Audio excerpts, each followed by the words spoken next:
इसलिए मैंने सोचा कि नहीं, जाना है तो फाउंडेशन रूट से ही जाना है। तो मैथ्स मैथ्स से तो मेरा बहुत बड़ा फियर है।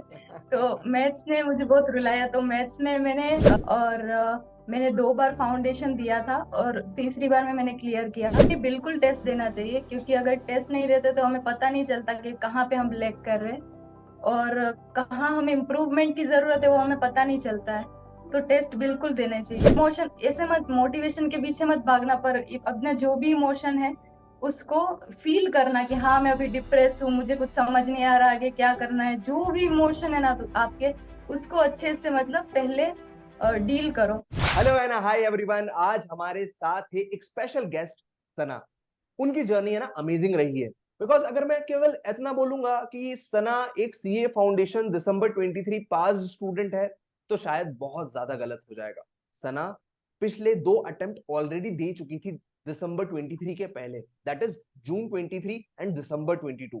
ऑलरेडी 2 अटेम्प्ट में FAIL लिखा आना रिजल्ट पर उनका मनोबल तोड़ने लायक था। उन्होंने शायद बार बार ऐसा सोचा होगा कि यार ठीक है ना, सीए नहीं करते और कुछ कर लेते, बट हार नहीं मानी।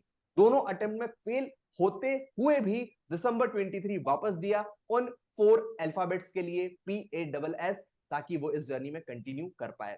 जर्नी बहुत स्पेशल है, बहुत ज्यादा मजा आएगा आपको सुनने में। बिकॉज बहुत सारे ऐसे स्टूडेंट्स होते हैं जो ऐसा सोचते हैं कि यार मेरा नेगेटिव रिजल्ट आया ना दिसंबर 23 में, भी बहुत सारे नेगेटिव रिजल्ट वाले स्टूडेंट्स हैं। जून 24 में शायद पहली बार बहुत सारे स्टूडेंट्स देने वाले हैं। वो चाहते हैं कि यार अगर मेरा नेगेटिव रिजल्ट आए तो मैं कैसे बाउंस बैक करूं, कैसे खुद को समझाऊं कि देखो बेटा यार जर्नी अगर अपनी डिफिकल्ट है, अगर अपन ने नेगेटिव रिजल्ट भी देख लिया है तो बाउंस बैक मुझे खुद को करना पड़ेगा। सना आज हम सबको खुल के बताने वाली है, एकदम अपनी आवाज में बताने वाली है कि कैसे उसने इस जर्नी में हार नहीं मानी। सना, ओवर टू यू।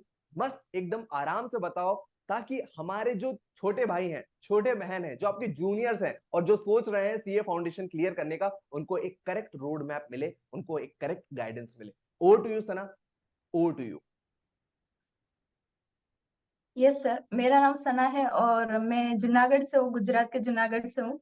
और मैंने 2 बार फाउंडेशन दिया था और तीसरी बार में मैंने क्लियर किया। मैंने बहुत सारी इस दौरान बहुत सारी गलतियां भी की, उसको मैंने एनालाइज किया, उसको सुधारा।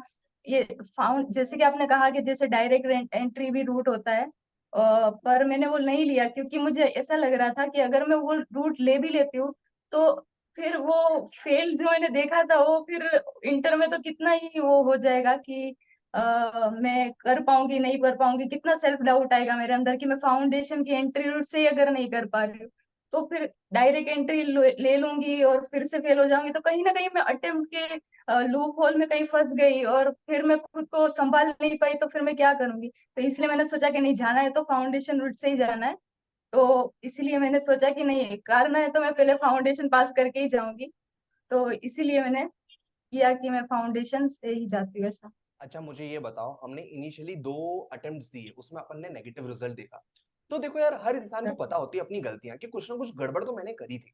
तो तुमको क्या लगता है जब यस। 2 नेगेटिव रिजल्ट आए ना, जब प्रिपरेशन तुमने करी होगी, जैसे दिसंबर 22 की प्रिपरेशन करी थी, जून 23 की प्रिपरेशन करी थी, देखो बनना तो तुम सीए ही चाहते थे, पर आपको क्या लगता है कि क्या क्या गलतियां आपने करी थी जो आप बोलोगे यार सारे स्टूडेंट्स को कि शायद वो भी ना करें, ऐसे रिपीट ना करें? बिकॉज क्या होता है ना, दूसरों की मिस्टेक से भी सीखना एक अलग बात होती है। तो सबसे पहले तो मुझे ये बताओ, वो जो पुराने 2 अटेम्प्ट थे ना, उसमें क्या क्या गलतियां हमने कर दी?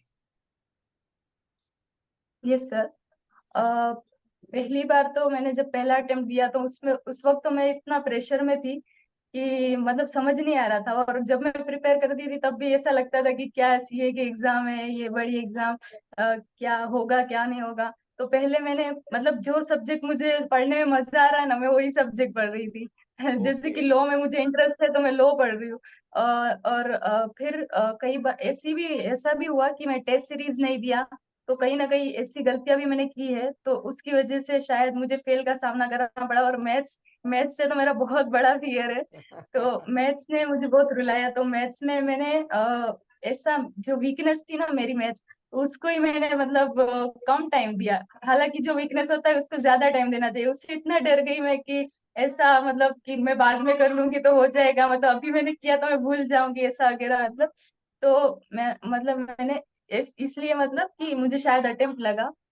तो और मैंने हम्म। जब मैंने फर्स्ट टाइम एग्जाम दिया था तो मैं मतलब जब एग्जाम लिख रही थी ना अकाउंट का, मैं उधर एक क्वेश्चन आया और मुझे मैंने वो अगले ही दिन रिवाइज किया था, और फिर मैं वहां पे ब्लैंक हो गई, पता नहीं क्या हो रहा है, फिर मेरा पूरा पेपर ऐसा ब्लंडर सा हो गया। तो हम्म। ऐसी बहुत गलतियां मैंने की। टेस्ट शायद मुझे लिख लेना चाहिए था, तो शायद मैंने टेस्ट भी नहीं लिखा, तो वो 3 घंटे कैसे मैनेज करना है, तो वहां पे कहीं ना कहीं मुझे दिक्कत आई। तो बस की वीकनेस को ज्यादा प्रायोरिटी नहीं दी मैंने, और जो मेरा क्या बोल रही थी मैं, हाँ वीकनेस हाँ, को मैंने वीकनेस प्रायोरिटी को नहीं दी। ज्यादा और प्रायोरिटी नहीं दी।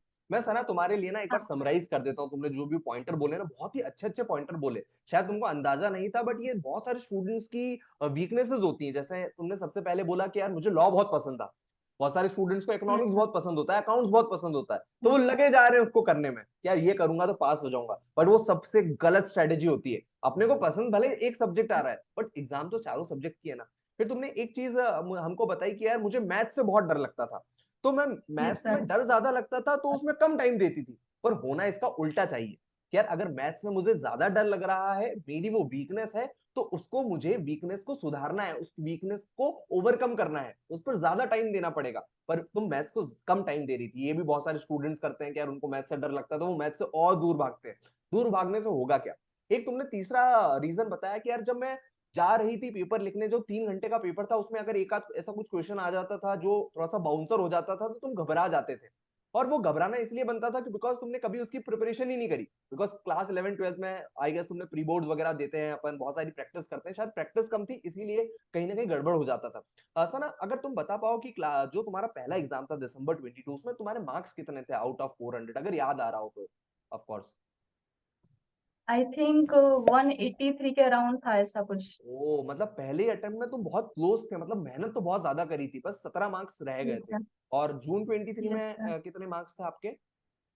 जून 2023 में मेरे थे 225 मार्क्स थे, बट मैथ्स में 33 मार्क्स आए थे, तो 7 मार्क्स से उधर रह गई थी मैं। उस मतलब वक्त अगर मैंने देखा मेहनत जाए, की थी। हाँ हाँ हाँ हाँ, हाँ, अगर देखा जाए तो मतलब उस तुम वक्त दोनों अटेम्प्ट में बहुत अच्छे से मेहनत करी हो। बट कहीं ना कहीं एक बार एग्रीगेट से अटक गए 17 नंबर, और एक बार मैथ्स की वजह से अटक गए यार, तो बहुत गड़बड़ हो गया। नहीं सर, दोनों बार मैथ्स में ही रह गई थी। वो मैथ्स में ओके। 29 मार्क्स आए थे पहले अटेम्प्ट में। अच्छा, तो फिर मतलब वो सबसे बड़ा एक अपना दिक्कत आ गई थी कि यार भैया उसको कैसे वापस वो करना है ना, करेक्ट। तो फिर कैसे यस किया, फिर सर। वापस कैसे बाउंस बैक किया कि नहीं यार मैथ्स में करना है, तो कहाँ से मतलब ऐसा सोचा कि अब दिसंबर 23 में क्या चेंजेस किए अपनी जर्नी में जो तुमको अलग बनाया और इसमें पास किया? मतलब मैंने तो पहले मैथ्स ही उठाया। अब बोला अब मैथ्स की वजह से फेल हो रही हूँ, बाकी सब में एग्जामेशन लो में 62 मार्क्स आ रहे हैं, इसमें मैथ्स में ही रह रही हूँ। 7 मार्क्स से कहीं ना कहीं तो बहुत दुख होता है। तो मैंने पहले तो फिर मैथ्स ही उठाया कि अब तो मैथ्स ही करूंगी मैं। तो मतलब 1 महीने तक लगातार मैंने मैथ्स ही किया, फिर किसी और सब्जेक्ट को हाथ ही नहीं लगाया मैंने, क्योंकि अच्छा। दूसरे सब्जेक्ट मेरे कहीं ना कहीं स्ट्रांग थे, बट इसमें ही लग रहा था अटेम्प्ट मुझे। Correct correct correct. अच्छा, तुम लाइफ लॉन्ग लर्नर्स के जो मेंटरशिप सेशन में आने लगे, कब से तुमको पता चला और कब से तुम उसका एक्टिव पार्टिसिपेशन में चले गए? क्या सर, एक लाइफ मिनट। लॉन्ग लर्नर्स का जो मेंटरशिप सेशन में तुम थे, तो उसमें कब से तुमको पता चला उस सेशन के बारे में, और कब से तुमने एक्टिव पार्टिसिपेशन करना स्टार्ट कर दिया वहां पर? After the result of June 2023, उसके नेक्स्ट दिन आपने वो डेमो सेशन कुछ लिया था, कि आपने बोला था अगर अपना बेस्ट दो इस अटेम्प्ट में, वरना क्विट कर दो, ऐसा आपने बोला था। कि अगर आपको भी एक वो मिल जाएगा कि रास्ता, कि आप अगर आपको करना है सीए, तो आपको पता चल जाएगा कि अगर आपको ये अटेम्प्ट दे दो, अपना बेस्ट दे दो, अगर नहीं होता है तो आप सीए के लिए नहीं हो, आप कुछ और ट्राई कर लो ऐसा, पर हम्म। ये दे दो एक बार ऐसा, देख लो। तो अच्छा, मैंने तो फिर तब से तुमको, ही दूसरे हाँ, दिन से मैंने स्टार्ट किया था। हाँ। अच्छा ओके, तो तुमने क्या क्या चीजें, फिर उसके बेनिफिट्स क्या क्या हुए तुम लोगों को, और तुमने कैसे इंप्रूव किया खुद को, क्या टेस्ट, कितने टेस्ट दिए थे तुमने, और कितने टेस्ट में मार्क्स आए, ये बताना जरा। Yes sir. और मैंने, सर एक मिनट, एक बार फिर से क्वेश्चन रिपीट कर सकते हो क्या? मैं कह रहा हूँ तुमने मेंटरशिप में कितने सेशंस ऐसे अटेंड किए थे, क्या क्या चीजें उससे सीखी, और तुमने कितने टेस्ट दिए थे अपनी एग्जाम्स के पहले? यस सर, मैंने सारे टेस्ट दिए थे, जो 4 टेस्ट थे आपके, वो सारे मैंने दिए थे, और उसमें मेरे अच्छे नंबर आ रहे थे, मतलब 280, फिर हो गया पहले 239, 280, 290 ऐसा नंबर आ रहा था। और जहां जहां मुझे लग रहा था कि जैसे कि कमेंट्स लिखा होता है नीचे कि यहाँ पे इम्प्रूव करने की जरूरत है, पूरे क्वेश्चन आपने अटेम्प्ट नहीं किए हैं, या जो भी कमेंट्स लिखा होता है उस पे मैं इम्प्रूव करती थी फिर कि क्या गलतियां मेरी हो रही, क्या कहाँ कीवर्ड्स मिस हो रहा है और कहाँ क्या दिक्कत आ रही है, तो मैं उसके अकॉर्डिंग फिर करने की कोशिश करती थी। और फोर्थ जो टेस्ट मैंने दिया था ना, उसमें भी मेरे साथ यही हुआ कि मैंने एक क्वेश्चन देख लिया और मुझे समझ में नहीं आया कि क्या हो रहा है। तो फिर मैंने उस क्वेश्चन को, मतलब इस 3 टेस्ट दे दिए थे, तो फिर मैंने उसको कामली हैंडल किया और वो क्वेश्चन बाद में मेरे से हो भी गया। ओके और वो भी एकदम टेली हो गया सही से, जो क्वेश्चन देख के मुझे डर लग रहा था वो। तो मतलब एक कामनेस आ गई मेरे अंदर, और एक मतलब जो प्रेशर होता है ना, वो प्रेशर कम हो गया टेस्ट देने की वजह से, और इम्प्रूव किया मैंने। क्या लगता है स्टूडेंट्स को टेस्ट टेस्ट देने चाहिए या फिर it depends on person to person, मतलब कुछ बेनिफिट्स होते हैं या फिर टाइम वेस्ट होता है आपके हिसाब से? नहीं नहीं, बिल्कुल टेस्ट देना चाहिए, क्योंकि अगर टेस्ट नहीं देते तो हमें पता नहीं चलता कि कहाँ पे हम लैग कर रहे हैं और कहाँ हमें इम्प्रूवमेंट की जरूरत है, वो हमें पता नहीं चलता है।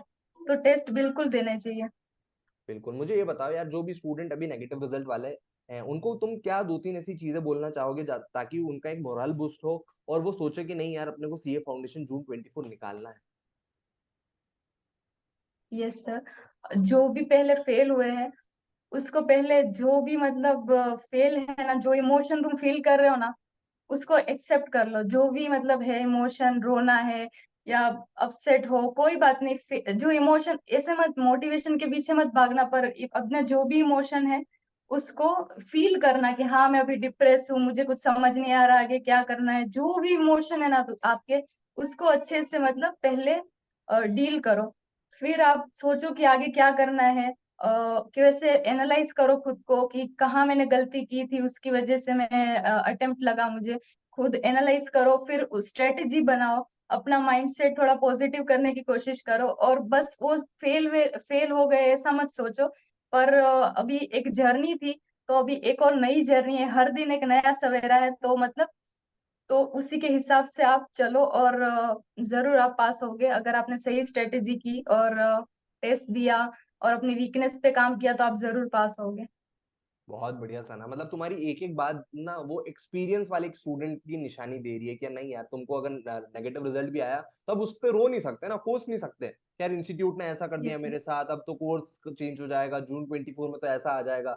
वो सब कहने वाले कौन रहेंगे? बच्चे वो जो सच में इतनी मेहनत नहीं करना चाहते। बट आपको एक मेहनती स्टूडेंट का परिचय देना पड़ेगा। If I am not wrong ना, तुमने भी वही किया होगा। अगर बस 2 बार नेगेटिव रिजल्ट आ गया, इसका ये मतलब थोड़ी ना कि यार नहीं यार, मैं जून क्या बोले दिसंबर 23 में भी नहीं निकाल पाऊंगी।